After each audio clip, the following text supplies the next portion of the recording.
What's going on, everybody? RJ Ochoa here from SB Nation's bloggingtheboys.com. Hope all is well wherever you are. We hope you're happy, safe, healthy, and that you're enjoying the bye week. The Dallas Cowboys have won 5 games in a row. Life is good. If you're a Dallas Cowboys fan, if you're not a Dallas Cowboys fan, what are you doing here? But if you're new around here, please do subscribe to the Block of the Boys YouTube channel. We have tons of videos that come out all throughout the week, every single week, because again, it's a fun thing to talk about. America's team, one of the best teams in the National Football League. Dak Prescott's playing at an MVP level. Trayvon Diggs looks like Defensive Rookie of the Year. Micah Parsons looks like, that's a Defensive Rookie, Defensive Player of the Year. Trayvon Diggs, Micah Parsons looks like Defensive Rookie of the Year. There's so many awards. They're all starting to blend together in my mind. I think Mike McCarthy should be in contention for Coach of the Year. I had a discussion with Bob Stern from The Tick and The Athletic about this on the Blog and the Boys podcast network. You can go listen to that. Today, though, we're here to talk about something that is a little bit of getting carried away with ourselves, and that's the NFC East, because to be frank, we're here at the Cowboys bye, which is week 7, and at this particular point in time, the Cowboys have as many wins on their own as the rest of their division rivals do combined, which is just a whole lot of fun to say out loud. And a lot of people have been wondering, thinking, pontificating as to when the Cowboys can win the NFC East. When is the earliest point? I want my cap. I want my t-shirt. When can the Cowboys lock this thing up? Well, we're here to give you the answer. But it's definitely the answer. Obviously, we're going to be right. We're going to be correct, like we have been all throughout the season. And we've never made a mistake. Just kidding. But in all seriousness, we're here to figure that out. We're here to kind of flesh it out together. And before we do, a reminder at what awaits the Cowboys when they come back from their bye. After the bye, the Dallas Cowboys will visit the Minnesota Vikings. That game's on Sunday Night Football on Halloween night. The Vikings are on there by themselves this week. After that, the Cowboys get 2 more seemingly easy games against the Denver Broncos and the Atlanta Falcons, both of those at home at AT&T Stadium. And then things get a little bit bumpier on the Sunday before and through Thanksgiving as the Cowboys go to Kansas City to take on the Chiefs. I know they're struggling this season, but still. Then they get Rich Bisaccia's Raiders on Thanksgiving Day. And then after that is when things get really interesting. The Thursday after Thanksgiving, so 7 days later, on December 2nd, the Dallas Cowboys will visit the New Orleans Saints on Thursday Night Football, and then the gauntlet, at least that's what I think the NFL wanted it to be, begins. 4 of the last 5 games of the season for the Cowboys come against their NFC East rivals. The Cowboys go to Washington, then to New York, then they host Washington, then they host the Arizona Cardinals. I know a lot of you were thinking that could be for the top seed in the NFC for the first round bye. We'll ultimately see. And then the regular season finale, the Cowboys will visit the Philadelphia Eagles in a game that will very likely be meaningless for the Cowboys, which is just a whole lot of fun. Now, the Cowboys, as you can see, playing a lot of NFC East games there at the very end. In fact, for some older school Cowboys fans, that is, tried and true classic NFC East, if you lump in the Phoenix Cardinals there. But something about the NFC East is that the NFL saved a lot of it for the very end of the season. I wrote about this over the offseason, but in case you didn't read it, and I am deeply offended if that is the case, the NFL jammed 2/3 of NFC East composite common games into the final 5 weeks of the season. As mentioned, 4 of the final 5 games of the season for the Cowboys are against their NFC East rivals. 3 of the last 4 games of the season for the Giants are against NFC East teams. 5 of the last 6 games of the season for the Philadelphia Eagles are against the NFC East, and they do have their bye sandwiched in that stretch as well. And the Washington football team, their final 5 games in a row are all NFC East competitions. And what's more is the Washington football team actually in a 4-week stretch there plays Dallas, Philly, which is lame. I think it's lame whenever any 2 teams play each other that are division rivals twice in 3 weeks. The Cowboys obviously have that going on with Washington.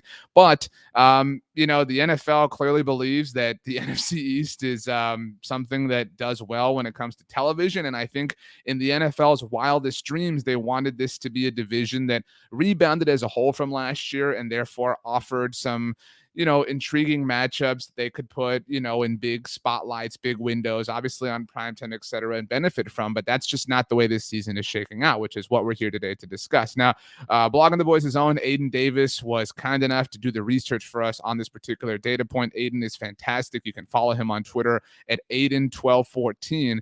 And Aiden did the research using 538's win model. Now, it should be said before we get any deeper into this, that this particular model, what you're looking at, assumes the Cowboys have the tiebreaker in all situations. It gets really detailed if we try to incorporate that, but I think it is safe to say the Cowboys are going to have the tiebreaker. They are undefeated within NFC East competition right now, at the very least. But that being said, what you're looking at is the win probabilities, win percentages for every single team from now through the end of the season. If the box is shaded gray, it means that the team in question, we're looking at all four teams, Philadelphia, New York, Washington, and the Cowboys. If the box is shaded gray, it means that they are favored to win their matchup for that particular week. Now, obviously, this week is week 7, and the Dallas Cowboys are not playing a game. The Philadelphia Eagles will visit the Las Vegas Raiders. The New York Giants will host the Carolina Panthers, and the Washington football team will play the Green Bay Packers at Lambeau Field. As you can see, the best win percentage that any of them has is the Washington football team with a 50% win percentage, which is pretty kind, if we're being honest. So it's very possible that for the second week in a row, Philadelphia, New York, and Washington all lose, which would mean that once again, next week in week 8, the Cowboys would have as many wins on their own as their rivals do combined. And if you look at it in week 8, if you look at the Cowboys line, the Cowboys column, that is, all by themselves, the Cowboys are favored to win basically every single game from now through the end of the season. And a lot of this does change week to week, but a lot of it is based on who these teams have been for the first 6 weeks of the season, which is a legitimate sample size. You look at it, week 11 and week 13 are the times the Dallas Cowboys are not favored to win their games, at least as of right now. If we take a look at those particular games, week 11 is the Kansas City Chiefs game. Again, I know that the Chiefs have been down this season, but I think you understand, I understand that it makes sense to not necessarily pick the Cowboys to win that game right now. We'll see, obviously, what Patrick Mahomes does, what the Chiefs do, et cetera, et cetera. But week 13 is the Thursday night game on the road against New Orleans. Now, the Saints are coming off of their bye. If you go off of things like EPA per play, whether you look at it offensively or defensively, the Saints are a team that some models do like. I know you're saying, how can you have the Cowboys losing against the Saints? It's a little bit finicky. You got to be a little bit understanding of it. But, nonetheless, let's get back to our graph here. So those are the only 2 games that right now 538's model is predicting the Cowboys to lose, so to speak, if we have to draw a line in the sand, which would give the Cowboys 3 total losses, a 14-3 record. But if you look at it, there are only 4 more wins in this particular projection coming for the Philadelphia Eagles this season. They have 2 wins on the season now. That gives them 6 total. The New York Football Giants, they have 1 win on the season, and they are only projected to get 3 more. That would give them 4 total wins on this season. And the Washington football team, a squad that currently only has 2 wins, is only slated, according to 538's model, to get 1 more taste of victory, which would give them 3 wins on the season. So you're talking about the Philadelphia Eagles finishing in second place in the NFC East here with 6 wins to their name. The Washington football team actually finishing last with 3 wins. And the New York Giants improving a little bit based on where they're currently at this particular point in the season and having 4 wins at the very end. So you're talking about Philly being second with 6 wins. And we're talking about a Cowboys team. Remember, there are 17 games now in the regular season, which is why you see 18 weeks here. Cowboys finishing with 14 wins. So you're talking about the Cowboys finishing with 8 more wins than the Philadelphia Eagles, having what is undisputably the tiebreaker over them with an undefeated 6-0 record within the NFC East, obviously having swept the Philadelphia Eagles. The Cowboys already beat the Eagles once, and this model is projected to have them win again, gives them a 65% chance of victory there in the regular season finale. And again, I think it's fair to assume the Cowboys might rest their starters in that game, but even still, they I think Cooper Rush could beat the Eagles, but that is what it is. So all that being said, you're looking at this. There's more wins coming for the Cowboys, more losses. In fact, if we go all the way, look at week 11 right there, which is right over here. If I can point right in the direction right here, week 11, so to speak, only the Eagles are going to get 1 win. You look at it. The Philadelphia Eagles, obviously starting this week in week 7, have 4 games before week 11. They're only slated to win 1 of them. The New York Giants are slated to lose all of theirs. The Washington football team are slated to lose all of theirs. Now, the Giants and Washington do have a bye in this particular run themselves. The Cowboys have their bye this week, but then they are slated to win every single game until week 11. And again, that is kind of a toss-up game against the Kansas City Chiefs. So all that leads you to wonder, when exactly are the Cowboys going to clinch the NFC East? Because I want my cap. I want my t-shirt, RJ. When am I going to get it? Well, I'm so happy that you asked, because it does seem like the Dallas Cowboys are going to clinch the division rather easily before Christmas, well before Christmas. In fact, according to 538's win probability of each game, you can read, but I'm reading it for you here.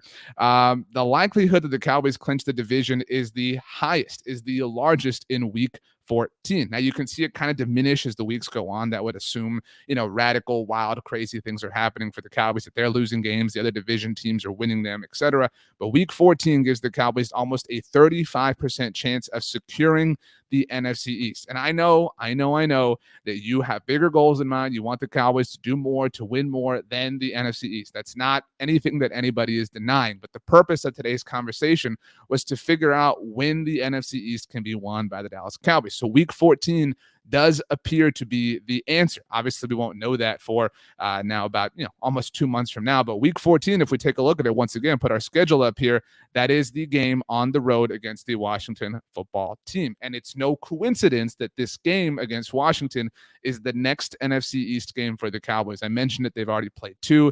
Cowboys beat the Eagles and the Giants at home. This will be their first taste of Washington on the season. And the reason that this is the game is, again, it's the path for each team. The other 3 teams losing games on the way there, the Cowboys winning more and more and more games. And again, I don't think it's hard to see the Cowboys maybe losing only one more time before their trip to our nation's capital. But, I mean, that would make sense. Imagine if the Cowboys lock up the division on Sunday, December 12th, as you can see when that game is taking place. That would give the Cowboys 4 more games, at the very least, if they were to lock it up by then, with nothing to play for as far as the division is concerned. Now, I know what you're saying. There's a lot to play for because you want the Cowboys to get a higher seed. You want the Cowboys to get the 1 seed. In fact, I think it's important. I said this during our roundtable on Tuesday. For the Cowboys, I'm not trying to say I don't want the 1 seed or I don't care about the 1 seed, but at the very least, they need to be the 3 seed, because whoever is the 4 seed, whatever division winner is the 4 seed in the NFC, is likely going to have to play the NFC West team that does not win the division. That division looks like it's going to come down to the Los Angeles Rams, to the Arizona Cardinals. As you can see, the Cowboys play the Cardinals in week 17.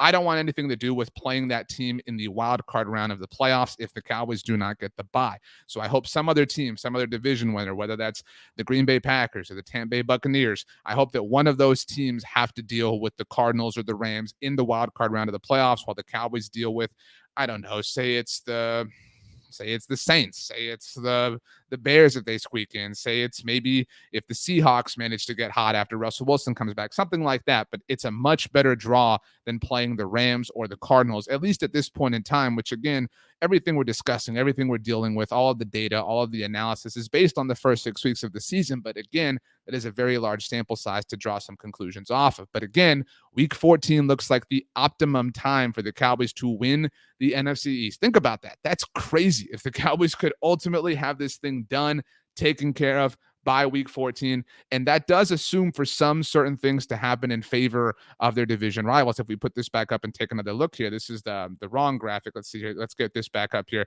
Sometimes we got to move and adjust on the fly. Week 14. So if we look at week 14, the Cowboys are the only team projected to win that particular week. But before then, so between now and week 13, from week 7 through week 13, the Eagles are given 2 more wins. New York and Washington are each given 1 more win. Is it impossible to say that the Giants and Washington don't win a single game between now and then? I know that it's the NFL and any given Sunday and all this jazz and whatnot, but it's not impossible. It's not impossible for the Eagles to only win 1 game when we're allotting for 2. I mean, anything can happen, and that applies both directions in a positive and negative scope. And so week 14 seems to be the case. Going to put this up for you one more time. Think about it right now. Cowboys lock this up by week 14. They have a month. If this is the case, to kind of adjust their playoff positioning. You never know what's going to happen, if a player is going to be hurt, if somebody needs time to rest. And I know that maybe you're thinking, I don't want all that time to rest. I don't want to lose momentum. I don't want, etc. Look, you never know what's going to happen, but it does seem like, based on how good the Cowboys are and how bad the rest of the NFC East is, that week 14 could be the time. And there's a lot of other things to root for, to be very clear here, besides NFC East teams losing. At that point, obviously, we're also still going to be rooting for the other top teams in the NFC to lose, so the Cowboys can be the top seed. We definitely want to see the Indianapolis Colts win to hurt the Philadelphia Eagles first-round draft pick. We want to see the Chicago Bears win to hurt the New York Giants first-round draft pick. lots of things for us to consider. This season still has a whole lot left in store for all of us. My name is RJ Ochoa. You know me, of course, from Blogging the Boys, bloggingtheboys.com, the Blogging the Boys YouTube channel right here. Please do subscribe to the Blogging the Boys podcast network. It's the bye week, but we still have a lot to do, a lot to discuss, which is exactly why we were here today. Thank you so much for taking the time to join us. Hopefully we're proven right, and hopefully in week 14 we can all get together after the Cowboys beat the Washington football team in our post-game show. We can say, you know what, we told you, we called it. Week 14, the Cowboys are division champions. Everybody get your caps, your shirts, etc., and have a good time. So that about does it. We have some more stuff coming your way, so don't go anywhere. Thanks for joining us, everybody. We love you all. We'll see you next time.